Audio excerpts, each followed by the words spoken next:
Hello and welcome everyone. Welcome to today's stream. My name is Doña. My son DJ's hanging out here with us today too. So you might hear a little voice, and that little voice is his, as well as baby brother's. If you're catching the stream live on Twitch, come on in, join the conversation.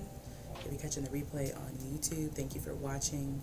And please like, comment, and subscribe. Your free support definitely helps to grow the channel. Today, we're going to talk about grief, death, and loss. Probably just grief and loss. Not so much about death. Because I'm not dead. Can I say hi to Jones 9? He's not in there yet, buddy. Here, you can. Oh, yes. Oh, first. Okay, just kidding. Yes, you can say hi to Jones 9. Here, you want to type it in there? There you go. Good morning, Jonesy. Welcome to the stream. Let's get Jones a shout out. Blah-blam. Blah-blam, as my husband would say. Blah-blam. So, let's jump right in. Typically, this is DJ. DJ's got my phone, so he's gonna be typing in the chat. Hi DJ, hi sweet cheeks, good morning. The gang is all here. Oh my goodness, we're all here. Oh, so typically when we talk about grief, we always think about it in respects to someone actually passing away. Spudder said first. Spuddy, Jones beat you, boo. He beat you. DJ's got my phone, so he's gonna be typing to y'all. I'll just be speaking and doing shout outs, but DJ will be chatting to y'all. Let's get y'all Spuddy. Dang it. Second today. Because that's what Spudder said. She said, dang it. So typically when we think about grief, we think about... That is a bad word. It's not a bad word, buddy. We typically think about someone actually passing away, right? Grief and loss. But one of the most impactful situations in which I was grieving was actually the end of my last relationship, right? So I was in my relationship for 4 years, and when that relationship ended, and I initiated the ending of the relationship. I had halfway ended the relationship, oh goodness, previously, and didn't follow through. Ended up, getting back together despite the fact that nothing had changed. And so here's how it went down. Here's how it impacted me mentally, right afterwards. The hardest thing initially was, even though, like I said, I initiated the breakup and kind of needed it to happen, the first thing that I noticed was, Oops. You gotta look at the chat, DJ. They're gonna be talking to you. The first thing that I noticed was how difficult it was. Hi. Yeah, she did. She typed it too. Was how difficult it was to no longer have this person as someone to... Streamlabs is a robot. Yeah, Streamlabs is a robot. No longer have this person... What? DJ. You gotta... Okay? To no longer have this person available or accessible to you to speak to on a regular basis, right? Because even if, despite the health of the relationship or what happened in the relationship, this is a person that you know, was available to you 24/7 at least, because they were your partner. This is a person that you would share funny memes with, or interesting text messages or whatever. They were a part of your regular day. They were a part of, you're thinking about when they're going to come home from work, or, what they'd like to eat for dinner. They're a part of your regular day. So when that begins to change and they're no longer a part of your regular day, yes, TJ? He's texted for TikTok. I know. It's an automatic message. That's why it's from Streamlabs. Streamlabs is a robot, and it sends automatic messages. You slowly have to unravel that part of your life, and it's difficult because you become hyper aware of all of the ways in which this person was a part of your days. You know, every time you go to do something that typically involved that person, you don't even realize that it involved that person until you go to do that, and you realize, you know, we don't have that kind of relationship anymore. There you go. You're all done? Mm-hmm. Okay. I don't think there's no people there. Yeah. It's just Jones and It's just Jones and Spudwitch. Spudwitch. There's no more people? Okay. If someone else comes in, then you can say something. So you're unraveling, right? I mean, bless you. There's a whole other level of unraveling when it comes to the ending of relationships, because there's, you know, there's financial unraveling, there's like a day-to-day unraveling, there's emotional unraveling, there's mental unraveling, there's just a lot. There's financial unraveling, if I didn't already say that. There's a lot. So in that unraveling, mentally, you have... Grover's here? Yeah, he's downstairs. You have all of these thoughts that go through your mind, even if, like I said, even if you were the one that initiated the end of the relationship, or, you know, you ended the relationship for your own mental health and stability and things like that. You have all of these thoughts, and usually these thoughts are coming from the fact that... Where's my binky? Right here. That your relationship with this person... Tell me if it's on. Okay, is what you're used to. It's a commonality in your life, which again, like I mentioned previously, things that are common and things that are happening all the time, your brain sees that as safe. So if you're constantly seeing this person, that person is safe. So in the unraveling, you have these thoughts, you know, did I do the right thing? Should I have ended it this time? Should I have given it another try? You know, is there something else that I could have done? You know, was it my fault? Even though you initiated the ending of the relationship. And this isn't to say that, you know, I disregarded my role in the ending of the relationship, because I played a role too. However, a relationship requires both people to do the work, point blank period, you know. I recently saw something on Facebook or something that mentioned, you know, how much work it is to be in a relationship. You know, love is work. Love is an action word. It's not just a noun or an adjective to describe something. It's an action word, you know. And love does work. Marriages are work. Relationships, whether they be platonic or romantic, are work. And what makes them work is doing the work, you know. So if only one person is willing to do the work and confront the areas in the relationship that require improvement, then the relationship isn't going to work. And that's basically the situation that I found myself in. But no one really talks about that unraveling process and the grief behind it, because in all of that uncertainty, there's this ruminating feeling of sadness and doubt and guilt, you know, feeling that maybe you're a bad person for making that decision. Cal! Good morning, Cal, and thank you for the follow. Look at... I love that little emote. How you feeling, Cal? Welcome in, my love.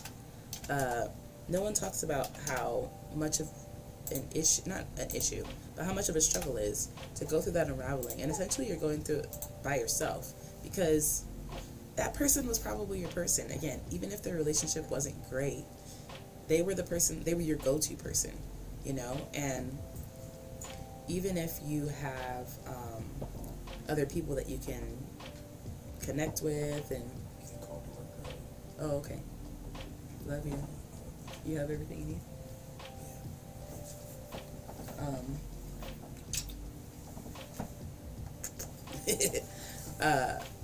Even if you have someone else that you can kind of connect with, I don't feel like enough people discuss, you know, that as a reason why a lot of people end up returning back to the relationship, is because that period of, you know, it's similar to postpartum after having a baby. There's no timeline on how long that unraveling and that grief is going to last. You know, like, still to this day, there's some times where I think, you know, is there something else I could have done? despite the fact that I'm completely happy in my current marriage, it's just that feeling of doubt, you know, like, did I do everything that could have been done? And then I have to remind myself that I shouldn't be the only one asking that question. You know, we both should have been asking that question before, you know, when I chose to end the relationship in the middle of it, we both should have been asking ourselves that question. But we didn't. We just assumed that, you know, the things that we were doing were enough, and yada, yada, yada, and it really wasn't. And, you know, our communication just wasn't there. Now, when it comes to grief after losing someone in your family, it's such an interesting conversation, and it's a difficult place to be in. So, my brother passed away, my older brother. He was 10 years older than me. Passed away on November 20th. So, it's been about 3 weeks and this year.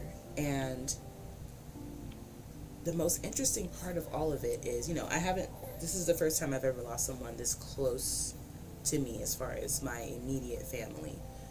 I've lost my grandmother, I've lost uncles and aunts, but, you know, this person was, like, physically accessible. He lived at my mom's house 15 minutes away, you know what I mean? He's always lived with my mom, so he's always been there. He and my now husband have developed an amazing relationship, not necessarily because of me at all, just because kind of I was a catalyst to kind of introduce them and bring them together, but they developed an amazing relationship. So he's impacted by it deeply too. And the most interesting part of it to me was, which I hadn't anticipated, was just how much I didn't want to talk to people. After like the first couple days, I noticed that, you know, here we are in the center, right? Like me, my mom, and my older brother's girlfriend, and my sister-in-law, because she lives there too. We're in the center of it as, like, you know, the people who are immediately impacted. And then we have everybody around, you know, we have his coworkers, we have his friends, we have our other family members, my aunts, my mom's, you know, brothers and sisters, because my mom she grew up with 10 siblings, but she's one of 11 siblings, so she's got a lot of siblings. And so, you know, it's us in the center, and then, you know, immediate or peripheral family on the outside, and then also friends on the outside, and then also people that he's just met, you know. And my older brother had a different dad than me, so then there's that side of his family, you know, that isn't a part of my mom's family, who also is impacted. So initially, that first day, people were coming over to my mom's house and just seeing her, you know. Constant question is, how are you doing? Please don't ask somebody that. There's just a better question, similar to postpartum, is, you know, what can I do for you? And in that moment, they're probably not going to know. So, you know, just think of things that people need on a regular basis. Laundry, food, you know, chores being done, dogs being walked and fed, and blah, blah, blah.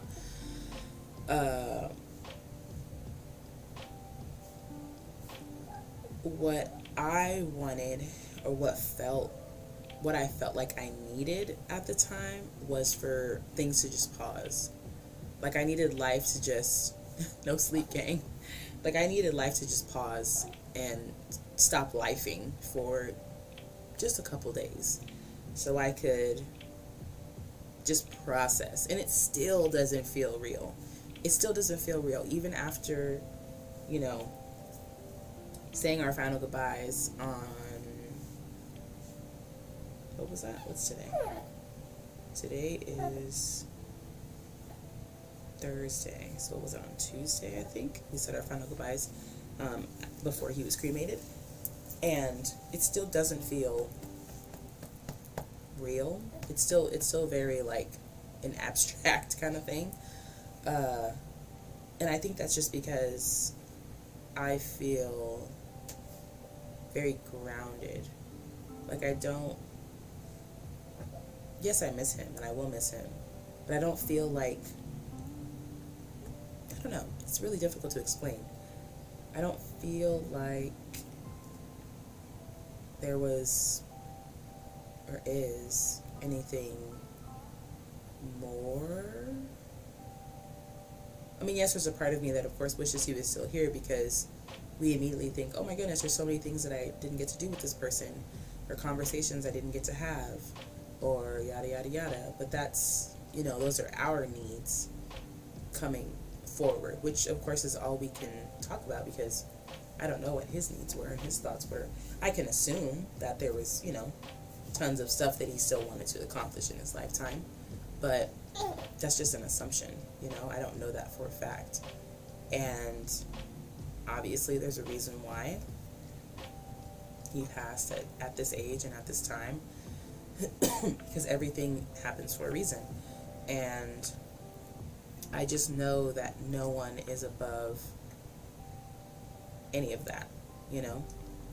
But if I could give anybody advice as to kind of what they should do in those moments, it really comes down to, you know, and I keep comparing it to postpartum, because I've experienced, you know, I've experienced that twice, currently still experiencing it to a certain degree. You have to kind of look at the person as how they exist in their environment, and not just them, you know. How are you feeling? They probably won't be able to put it into words. They're going to be feeling sad, they're going to be feeling, you know, frustrated, they might be feeling upset. There could be lots and lots of things that they're feeling, especially depending on their relationship. They're going to be feeling, you know, certain levels or amounts of disbelief, you know. They're going to be feeling a lot, and they may or may not be able to put it into words, again, because grief is something that not only impacts everyone differently, but it impacts you differently based on your relationship with that person. You know, I lost my grandmother in 2009 or 2010, and 2 years after that or so, or a couple years after that or so, I had a couple of days where I was just so sad, and I was mourning the lack of relationship I had with her. You know, I started regretting the fact that I didn't spend more time with her, and that I didn't learn more from her, and the fact that she's such a huge part of, you know, our family and our culture and our traditions and things like that, and I didn't learn these things from her. And my mom, you know, hasn't necessarily passed down some of the recipes and things like that my grandmother would make. So I believe that's a huge part of it. You know, I felt like now she's really, really gone because we don't have anything to remember her from. I was like that with my great-grandmother, and that took me years to accept. Exactly. What's up, Captain? Welcome in. Thank you again for showing up. Appreciate you being here.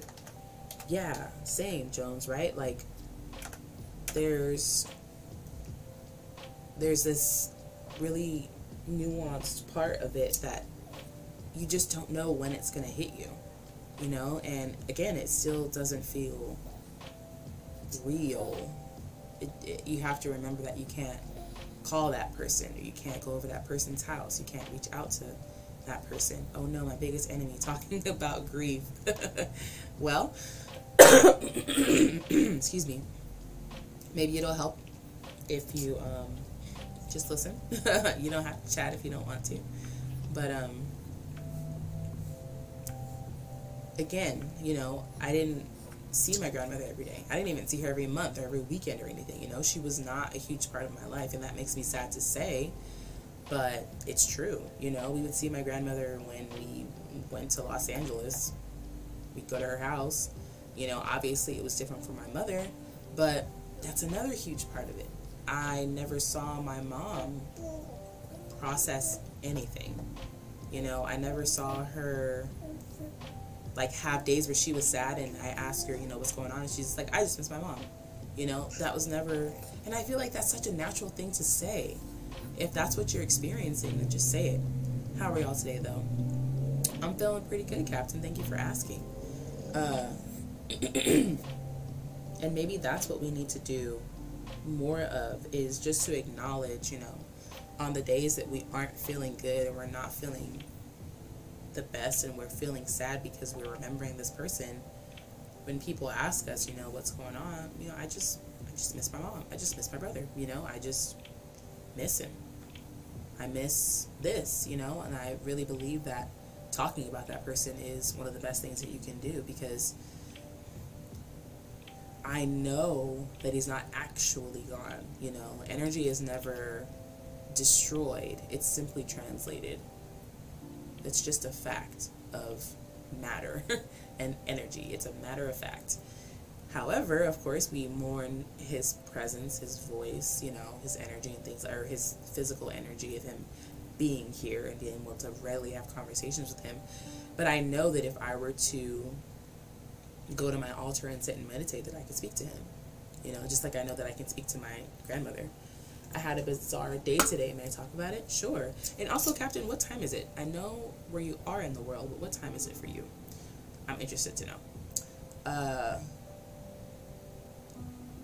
But yeah, so I have such a connection with my grandmother now, and it's interesting because 4 p.m. in the evening. Wow, it's 7 a.m. here. That's so cool. But yeah, go ahead and share. I have 1, 2, 3, 4, 5, 6, 7 photos on my altar right now. One of them being Grover's grandmother. And I haven't done this in such a long time, and I definitely should. As much as I've been coming here and streaming for the past almost 7 days straight, I should be going to my altar and speaking to my family. The interesting thing is, though, I haven't taken the time when speaking at my altar, or when meditating or connecting, to ask who I'm speaking to. You know, I know that I had asked about decorating my altar, and the answer that I was given was with flowers, but I got fake flowers. I was asked to get purple and yellow flowers. So I found these almost burgundy kind of roses and like a yellow sunflower type flower, and I have them in a vase on the altar. And that's really it. I have that. I have a block of rose quartz. I have 2 small coffee cups that I refill every day unless I forget. And I have a white candle, and I have a snake plant. So I have something alive, which is the snake plant. I have the candle, which brings light and energy to my altar every day when I relight it. Typically I'll burn an incense or some palo santo or something every day to just refresh and revive the energy and things like that. But I definitely don't spend enough time just connecting, you know. And I have to remember that I don't have to be completely alone. Like, DJ can pop in and ask me questions and things like that, and I can still connect and have conversations. I was in a voice chat with a Macedonian who insulted my country, so as a Bulgaria, I had to start speaking some facts. Then I watched football with some Brazilian streamers, and then taught some Japanese people to play Minecraft and speak English. That is a lot. That is definitely very interesting. You had a lot going on, Captain. Another very interesting aspect of grief and loss is, again, like I mentioned, because it's something, because I believe, you know, it deals with mental health. Call me Coda the Bizarre Captain. Because grief and loss deal with mental health. It's something that in the Black community, we don't talk about it. You know, we might talk about someone for a little while after they pass, but then that's it. It's like they are completely gone. And I understand that to a certain degree, there's only so much you can talk about them about. There's only so many ways you can include them in conversations when you're not continuing to build memories with them because they're not physically here. But the more that we normalize talking about it, and especially when, you know, it deals with people other than just ourselves, because again, everyone processes it differently, you know. Like, I had a cousin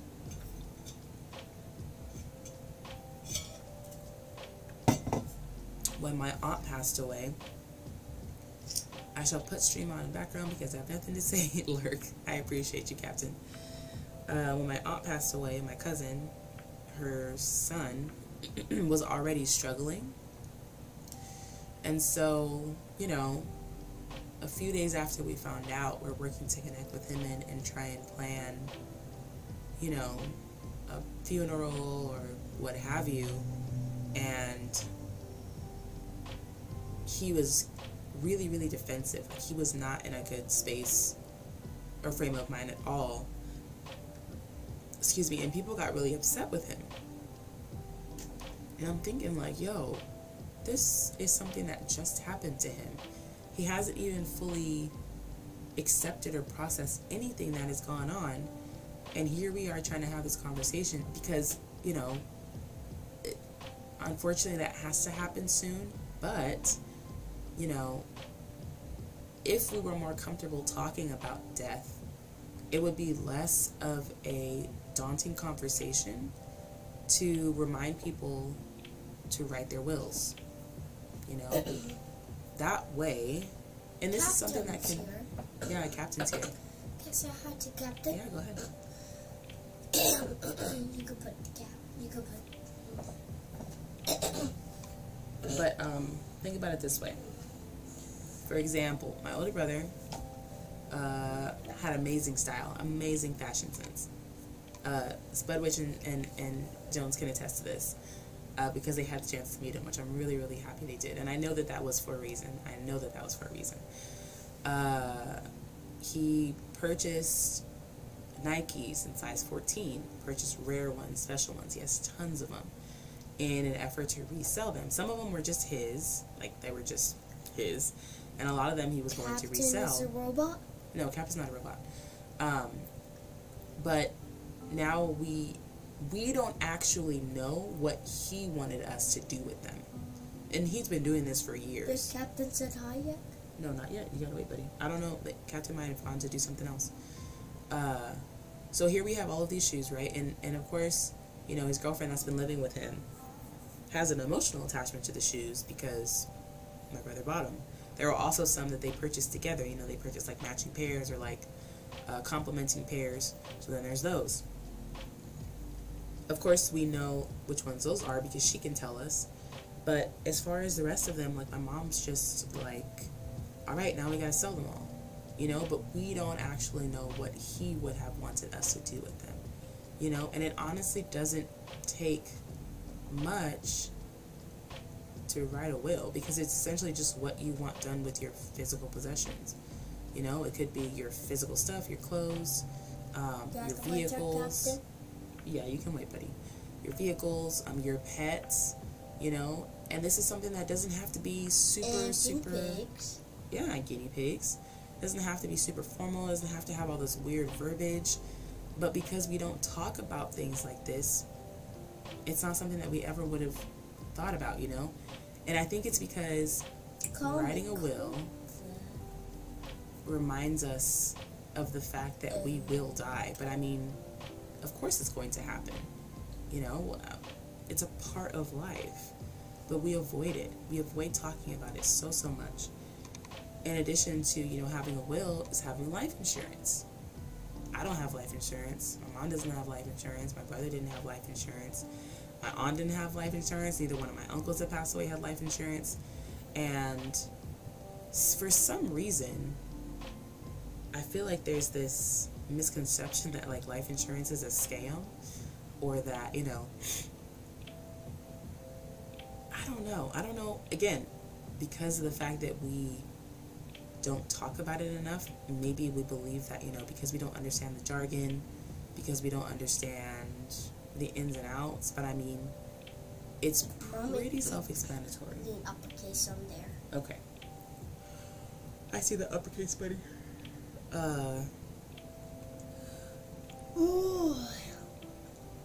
But because we don't talk about it enough, you know, people present it to us and it's like, I don't need that. But you do. You absolutely do, you know, and it's something that I'm working to fit into my budget. And I feel like it's one of those kind of things that I need to just get, and then my budget will accommodate, you know. But, you know, like, I've never spoken to my mom about a will, you know, I don't even know. But I guarantee that I could probably Google it or look up a YouTube video, and it'd be really, really simple, you know, as far as just something that she has written. You make it into a Google document. You can edit it literally at any time. You can share it with someone you trust. Share it with a few people. Man. What? Captain can't say hi to me. I don't know if Captain's still there. I think Captain went to go do something else. Oh, I think he went to the store, I guess. Went to the store? Yeah. Oh, is he playing a game? Mm-mm. He's not playing a game. What is he doing? I don't know, but he's not in the chat, which means he might not be watching right now. He might be watching the TV. Oh yeah, that's true. He might be watching TV. But maybe that's something that we should chat about together is, you know, writing a will, the ins and outs of life insurance, because here's what I have learned based on the life insurance agent who spoke to me, reached out a couple months ago. He didn't reach out. I reached out to him. His name's Michael Brown the second. But essentially, there's the insurance just covers you. I mean, just like regular insurance, just like insurance you'd have on your car. Why would you have insurance on your car and not on yourself? There's the big one. Yeah, that's Calandros. Cal might be still being there. You can try. Can I say hi? Yeah. You need uppercase on Oopsie. Let me see if it'll let me make uppercase. Oh, wait. It's like, hey, love. From me? Yep, that's for you. I already did say hi to Spellwitch. I know. I was saying hi to Captain. I know, buddy, I know. Life insurance works the same way car insurance does. I'll say hi to Captain later then. Okay. The difference, sort of, is just that you can purchase different amounts of life insurance. Typically, when it comes to auto insurance, you can purchase different levels of auto insurance, especially based on... What? Say hi again. Yeah, it's just Butcher saying hi again. No, I was saying hi to him. I know, DJ. It's okay. But I can't just say hi to Spellwitch. You can say hi to everybody, but Spudwitch is still here. She can hear you and she can see your chat. So she's saying hi again. But it works the same way. Captain can't answer. He can't answer. Okay. Why they can't answer? I don't know, buddy. I don't know if they're still there. Just because they came and wrote a message doesn't mean that they're still watching. Hello, good morning. Kiwi Yugo. Oh, can I say hi to him? Yeah, Kiwi Yugo. Welcome in. He said hi to me? Yeah. So hello, Hello, how are you doing? how are you doing? I'm doing pretty good. How are you feeling? I'm good. Yeah, it works the same way auto insurance does.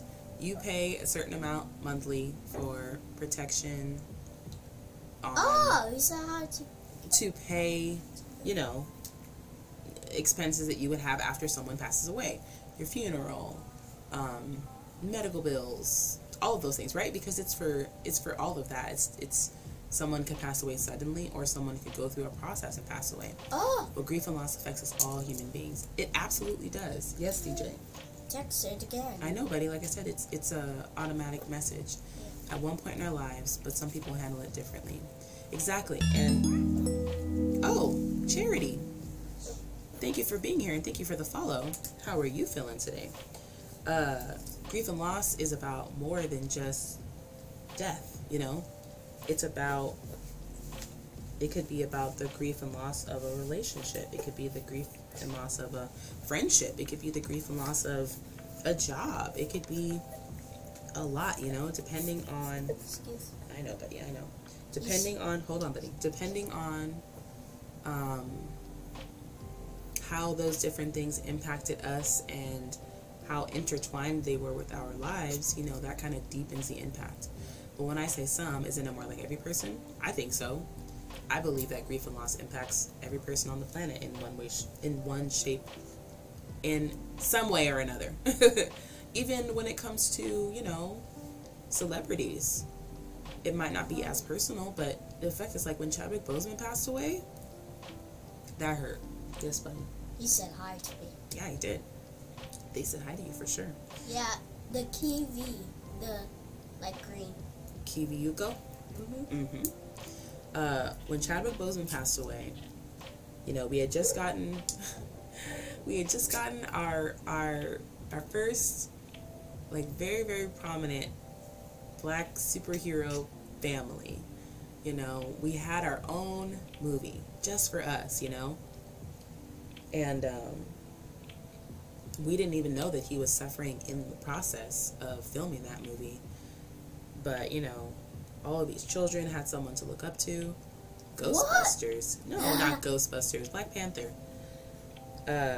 Roller coaster. Roller coaster. No, it says Ghostbusters. What? Ghostbusters. I don't like that game. Ghostbusters isn't a game, buddy. It's a movie. Oh.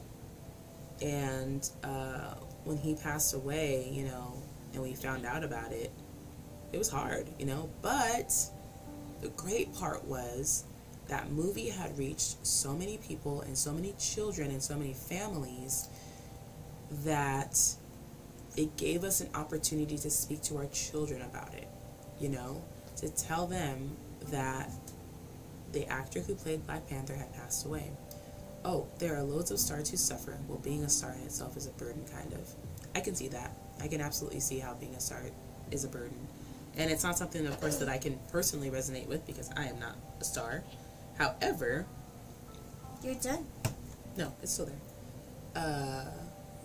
There have been lots of conversations and interviews that I've watched in which people who are famous and are in the spotlight a lot have shared that it's a burden. You want to play Uno if you're done with the video? Yeah, when I'm done with the video, we can play Uno. Then I'm gonna do some school, then gonna have some snacks, okay? Okay. I'll have some breakfast on Thursday. Yeah, today's Thursday. Oh, you're right. I guess on Friday, yes. Yeah. But in the conversation of Chadwick Boseman, right? He had cancer. He was suffering from cancer. Wait a minute. It's a 7th. Yep, it's a 7th. Do you see the marker? Where is it? You don't see it? Maybe lost. Where is it? Right, so Oh, hopefully I'll find it later. in his situation. Tell me if we're done, okay? Okay, buddy. The sooner you purchase life insurance, the better. Because as long as life insurance is purchased before the person starts suffering those kinds of diseases, then you get support financially. Because let's be honest, medical bills and expenses of someone's death are a huge financial burden. They're a huge financial burden that no one is ever prepared for unless the person had life insurance. Unless they had life insurance. Then you know that you have support in that area. And let's be honest, financial burdens are extremely stressful. Cancer is the curse of human life. Absolutely. You know, absolutely it is. And when we have that financial support and we have that just a little bit of peace of mind to know, you know, I'm not going to have to all of a sudden have to worry about $60,000 in medical bills because my loved one was suffering from cancer and ended up passing away, you know, because they had life insurance. Now, that doesn't take away from the grief. It doesn't take away from any of that, but it helps because as we're experiencing right now, you know, my brother didn't have life insurance, and gratefully, because he was such a huge part of the company that he worked for, he essentially, you know, built the company from the ground up with the founders. He was one of the essential members. They're providing a lot of financial support, which is very, very helpful. But even worse, I have no medical information about this, but I think stress is a big deal. What do you mean you have no medical information about it? But stress is a huge deal. Stress in our bodies does terrible things. It really, really does.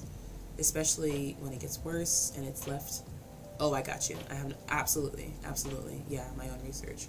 And you know, we are so down to go to T-Mobile, upgrade our phone, and they tell us, hey, you know, your phone costs this much, but instead of paying for it outright, you can just pay $60 a month for it.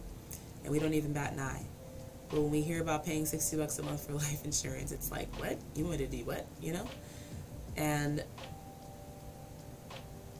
it's just worth getting. It's just, we just need it. Point blank period. Or the biggest stress inducer, your payment is late. Right. Right. That is 100%. Right. Your payment is late. You forgot to make it. You know, auto payments are a huge blessing. But there will, excuse me, there will always be ways in which we could be more proactive in supporting ourselves when it comes to things like life insurance, a will and testament, you know. And I feel that this really comes down to a matter of access, you know. Aw, it's okay, Cal. He already went downstairs, but I'll show him the chat later to show him that you said hi. He woke up earlier than he usually does, so he was like totally in the conversation, and he likes to get that instant feedback of of people responding when he says hi, especially because I tell him that people can hear him. But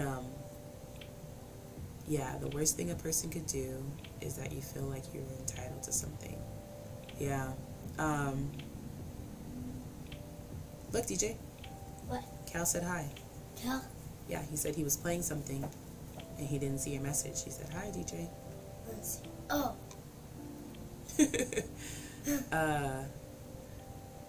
People who are... Mommy. Yes. Huh? Please. Yeah, it's a brownie. What is that? It's frosting. Castle? No. But I want frosting on there. I know, all you usually eat is a frosting. I'll give you a piece later, but not right now. You gotta have breakfast and stuff. I don't want some bread. I'm drunk again.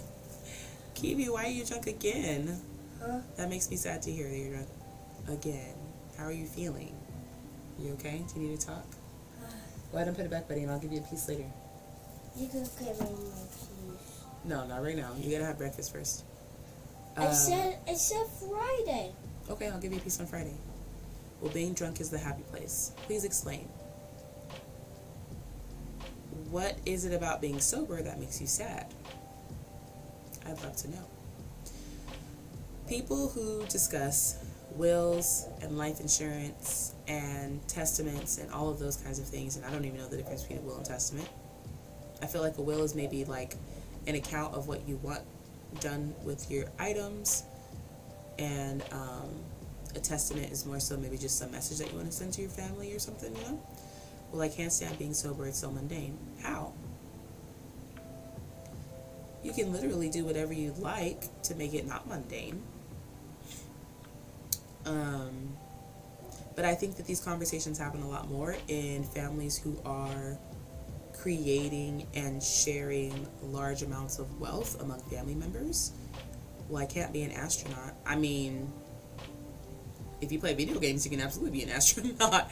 I don't know any astronaut video games off the top of my head, but you totally could. Plus, why can't you be an astronaut? Like, honestly, why can't you work towards being an astronaut? Seriously. I'm just wondering. Kerbal Space Program, is that a game? If so, that's pretty impressive that you know that, unless you play it. I'm the worst at math. Nah, that's just a mindset. Trust me. It's a mindset, and it comes down to the way that you're being taught. Because I'm a math teacher, and I love math. I love math. And I can tell you firsthand how many students I've been able to help transform that mindset of them being the worst at math, when in reality they just didn't have good teachers. I hate math, how they teach it. There it is right there. There it is right there. I mean, math is a part of every aspect of our lives, you know, but I can understand how the way that it's being taught to you can make you feel as if you're not a good learner. And that's the unfortunate thing about people learning math is, yeah, we don't get to the root of better practices of teaching math when students are young. So when they get to middle school and high school, it's like, you know, if you haven't really mastered the basics of the foundation, you just feel completely behind for like the rest of your life, and it's really, really frustrating. And I really don't like that that's the way it is, but our school system is crap anyway, so here in the US. So anyways, typically in black families, we are, let's just say we're middle class and we make enough to get by, but we are not generating and sharing large amounts of wealth. So because of that, we don't typically have conversations about wills and testaments and life insurance, and I think that needs to change, because regardless of the wealth that you are generating or sharing or whatever, every single person is going to pass away at some point. That's just a fact. Even if you live until you're 107, you're still going to pass away at some point. So why not prepare for that? I mean, life insurance can literally just, you know, be rolled over. Shouldn't math be about learning new formulas or way to do things? Absolutely. Well, in Fin, you get to study in university for free. Seriously, so many countries outside of the US know exactly what they're doing when it comes to the educational system, especially at the university level. And it absolutely should be free. And I'm not even going to get into that because I know that there are things that the US could be doing better. And my hope is that I can contribute to improving parts of the educational system when it's my time to do so. But I believe that I will be a component or a pillar for change when it comes to the educational system. Everyone who's watching this video, whether you're watching the live stream on Twitch or you're watching the replay on YouTube, go get life insurance. Do it. Do it now. You can even get, I forget what it's called, but it's like a small policy for your children, because you never know. Not saying that they're going to pass away. You never know if they might get hurt. You know, there's policies for that too, and that's what you can use some of your life insurance funds for, so that you don't have to be burdened with financial struggles, because everything else around us is pretty much designed in our wonderful capitalist society to make us pay for everything, and to make us pay for things, even things we don't have to pay for. Like, most hospitals are nonprofit organizations, and if you say that you can't pay, there's a process that they can take to get your bill completely removed, I guess you could say. I get my dad to have life insurance. After 2 days, he has a hunting accident. A hunting accident sounds terrible in quotation marks, but still, even in that situation, you still need life insurance. You need life insurance and you need a will. Perhaps this is something else that I should talk about and create a video. I know it's a joke, but I love the hunting accident, because hunting accidents do happen.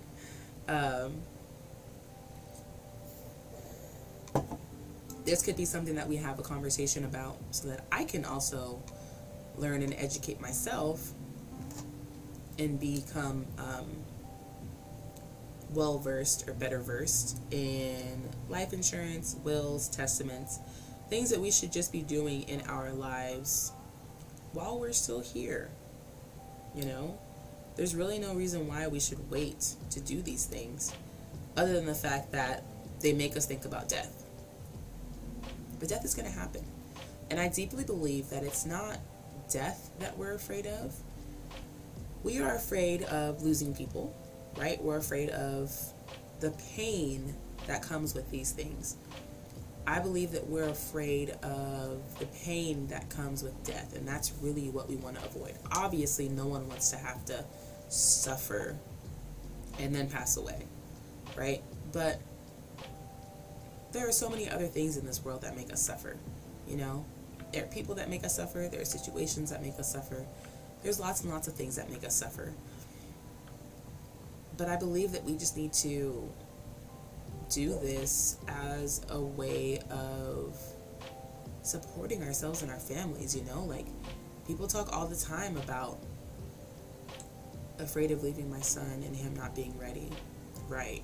But these are things that we have no control over, right? And even if, you know, despite him being ready or not, something that would help, you know, a way that we could support our loved ones, even after us passing away, is by getting life insurance, because that would help unburden them with something, you know. Sons do grow up to be men, absolutely. And I believe that we have to trust our parenting and trust that we have started them with a solid foundation, you know, because of course we don't want to think about our children, you know, we don't want to think about our children, you know, struggling through life if we were to pass away suddenly, you know, way too early in their life. Some, not all. That's true. Some people don't grow up at all. They don't mature at all, I should say, because you're going to quote unquote grow up regardless. Your age is going to continue to accrue. But many people don't mature. Why? Because I don't believe their thoughts are challenged enough. I don't believe they're given access to enough responsibility. You know, like we talked about this during one of the other streams, that a lot of times we we just don't share responsibility with our children early enough. I believe once your child is about 4 years old, 3 or 4 years old, I mean, even before that, they can start cleaning up after themselves. I mean, we expect them to put their toys away, but we don't expect them to, like, clean up after they've eaten. You know, we expect them to share with other kids, which I don't like sharing. I don't like the aspect of forced sharing. But we expect them to do certain things that we deem, quote-unquote, age-appropriate. But when it comes to other stuff, like cleaning up after themselves, you know, folding their clothes or putting their clothes away, like, we don't want them to do that. Let them just be children, you know? Let them just be a child for a little while longer. And it's like, but if they have the capacity to do this, why not let them do it? You know, the sooner we can give them the autonomy to do these things, the sooner they're more inclined to just accept these as their responsibilities and not have to be forced and pushed. You know, well, I'm sure that every child goes through a stage in which they just don't want to do those things anymore, because we all did, you know, where we going through that rebellious stage where we're like, you know, pushing boundaries and pushing buttons and all that stuff. The sooner we can give them autonomy, the better. You know, the sooner we can let them fold clothes and let them be terribly folded, and then they get to practice and practice and practice. Perfect. Yeah, letting a child be naive before reality hits, when you're like, what age is that hit in? The F should be like that. But it doesn't have a line. It has a line. Is it missing a little part of it? Oh yeah, because it's too close to the R. Right, and I don't know. I think there's a difference between naivety and responsibility. I feel like naivety that's about having knowledge of a specific subject or like content area or, you know, aspect of life. Whereas responsibility are just things that, you know, are somewhat like a natural consequence. You know, if you spill some water, you clean up the water. That's just what needs to happen, you know, because the water can't stay there, because you could slip and fall, or, you know, it could damage the table or the furniture or whatever. What's wrong with your tummy? Keeps wiggling. Oh, it's making noises? Well, that means you're hungry. I'm not hungry. Yeah, those tummy noises mean you're hungry. Are you done? Almost. You got like 5 more minutes. Is it afternoon? No, it's still morning. I'll have church. No, in the morning. Oh, wow, tips. I got some. Are you playing retail or old school? I have a retail character, and then, or I'm sorry, I have a few retail characters, and then I have one classic character. But yeah, follow me. I'll be playing WoW. I might play some WoW today. I haven't played in a couple days, actually, or I haven't played in a while. It's probably been like a week or so. But yeah, follow me, Kiwi. I would love to get some tips, because I've been playing World of Warcraft I started playing in college. I stopped playing when WOD was the thing. What's WOD?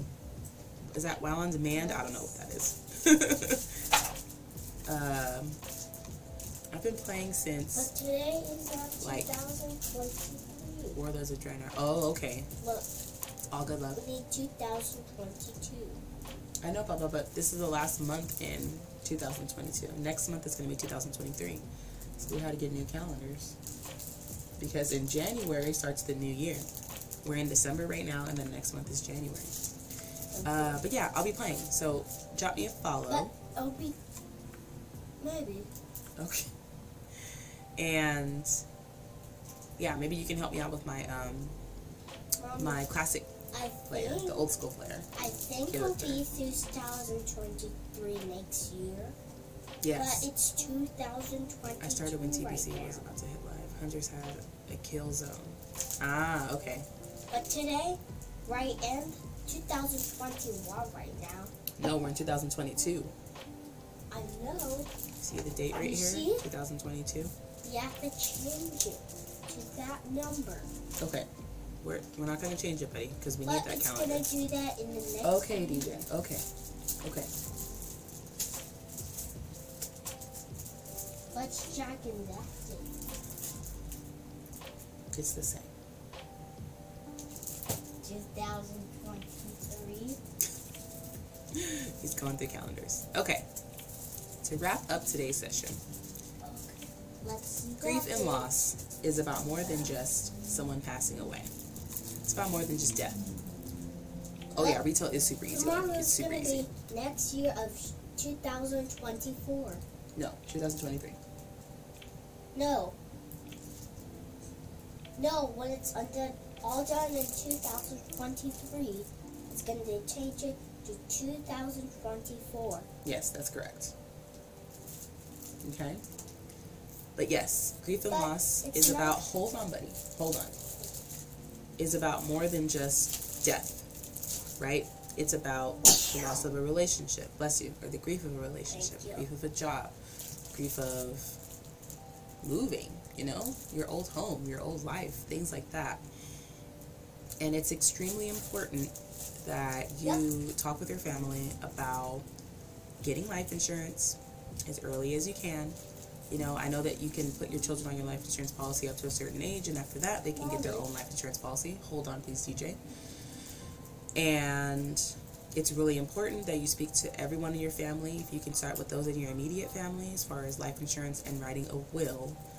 And tomorrow, I'll talk a little bit about how to write a will. I'll look up and we'll go through the information together, learning how to write a will, you know, why it's important. And again, think about life insurance just like insurance for your auto insurance, except it's for you. It is not a scam. It's something that we all need, and it's really important. It's been a pleasure chatting with you all today. Kiwi, if you want to link up on WoW, drop me a follow. And if you send me a whisper, I'll send you my BattleNet tag so we can play together. Or you can just come by when I stream and you can give me all the tips. Otherwise, if you're here for the live Twitch stream, I appreciate you being here and contributing to the conversation. If you're watching the replay on YouTube, I hope that this conversation was informative.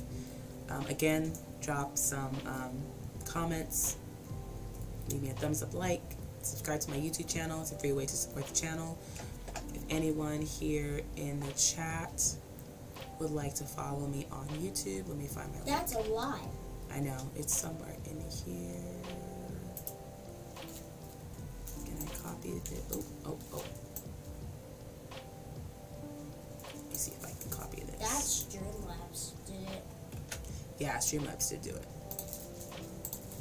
If anyone in here wants to follow me or subscribe to my YouTube channel, there's my YouTube channel link again. It was probably going to pop up again, but I'd appreciate the subscription. Again, it's a free way to support the channel. Even if you don't watch the videos, you could just subscribe. I'd appreciate you. Or if you feel like someone else could use this conversation, please let me know. Or please, share the video with those you know and those you love. Do you want to say bye on camera, buddy? You forgot to go on Halloween. on October and 31st. It's on the calendar. Not yet. Okay. We forgot to All go right, on loves. Halloween. Have a beautiful day. Love, light, and peace. Absolutely. Spuddy, I'll talk to you Bye, soon. Spud. DJ says bye. All right, y'all. Have a beautiful day. And I'll definitely be back streaming later today. Probably playing some World of Warcraft. So I'll see y'all later.